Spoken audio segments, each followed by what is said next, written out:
ఈరోజు మీకు ఎంతో చక్కగా చాలా టేస్టీగా ఉండే క్యారెట్ రవ్వ పులిహోర పొడి పొడిలాడుతూ ఉంటుంది. అది మీకు ఎలా చేయాలో నేను మీకు చూపిస్తాను. రెగ్యులర్గా మనం అన్నంతో పులిహోర చేసుకుంటూనే ఉంటాం కదా, కానీ ఇది ఒకసారి తింటే మాత్రం మళ్ళీ మళ్ళీ ఇదే చేసుకోవాలనిపిస్తుంది. నోట్లో వేసుకుంటే కరిగిపోతుంది అనమాట. ఈ రెసిపీని మన వ్యూవర్స్లో ఒకరైన harvest school madam Mallika teacher అడిగారు. అమ్మ చెప్పిన చిట్కాలో మనకి ఒక్కొక్కసారి హెచ్బి పర్సంటేజ్ తగ్గుతుంది. అప్పుడు ఏ ఆహార పదార్థాలు తీసుకోవాలో చెప్తాను. అందరికీ నమస్కారం. నేను మీ అన్నపూర్ణ. అను సమ్మచేతి రుచులకు స్వాగతం.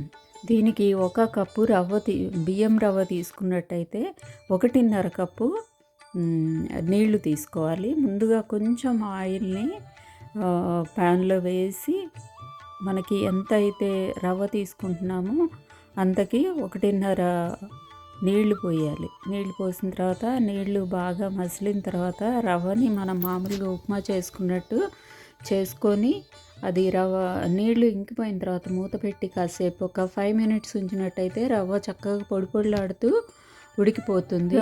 మొత్తం ఉడికిన తర్వాత వేడివేడిగా ఉన్నప్పుడు కొంచెం ఆయిల్, ఉప్పు వేసి దీన్ని చల్లారిన తర్వాత మనం అయితే చింతపండు పులుసు ఎప్పుడు స్టాక్ పెట్టుకుంటాను కదా, అది తగినంతగా చూసుకుని కలుపుకోవాలి. దీంట్లో తర్వాత యథావిధిగా మనం పులిహోర పోపుకి ఎలా అయితే పెట్టుకుంటామో ఉంటుంది కాబట్టి అన్నీ విడివిడిగా వేయించుకొని చివరిగా నేను కలుపుకుంటాను. ఇలా చేసినట్టయితే అన్ని పప్పులు చక్కగా వేగుతాయి, చాలా బాగుంటాయి. అది మొత్తం చల్లారిన తర్వాతనే ఈ పోపు అంతా కలపాలి. లేకపోతే ఏమవుతుందంటే ఆ వేడికి ఈ పప్పులన్నీ కూడా మెత్తబడిపోతాయి. అప్పుడు బాగుండవు, టేస్ట్ మారిపోతుంది. ఈరోజు బయట అయితే బాగా గాలి ఉంది, అందుకని నేను బయట ఆరబెట్టాను అనమాట. గింజలన్నీ వేయించుకున్న తర్వాత పచ్చిమిరపకాయలు, ఎండుమిరపకాయలు వేసి కూడా విడిగా వేయిస్తాను. వేయించేసి పోపులో కలుపుతాను.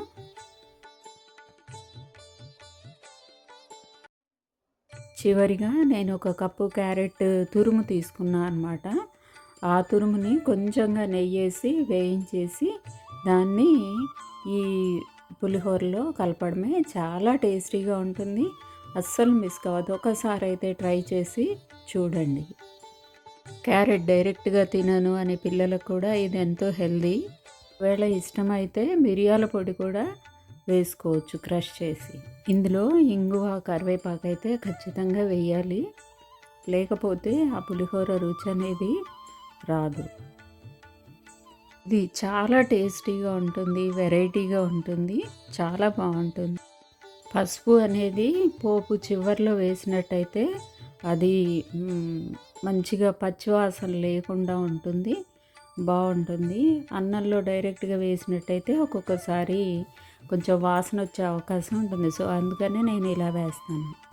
ఈ రెసిపీ అడిగిన మన వ్యూవర్ మల్లికా మేడంతో పాటు మీకు కూడా అందరికీ నచ్చిందని అనుకుంటున్నాను. మీకు నచ్చితే లైక్ చేయండి.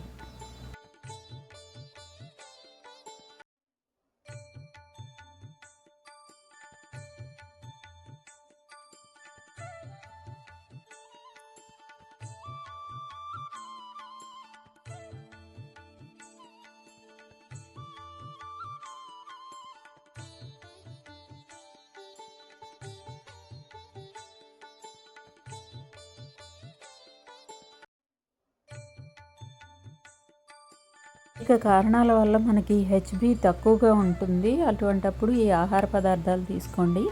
ఆకుకూరలు, దానిమ్మ, ఖర్జూరం, రాగి, శనగలు, బెల్లం, నువ్వులు, నిమ్మరసం. రోజు ఈ ఆహార పదార్థాలను తీసుకుంటే హిమోగ్లోబిన్ పెరుగుతుంది.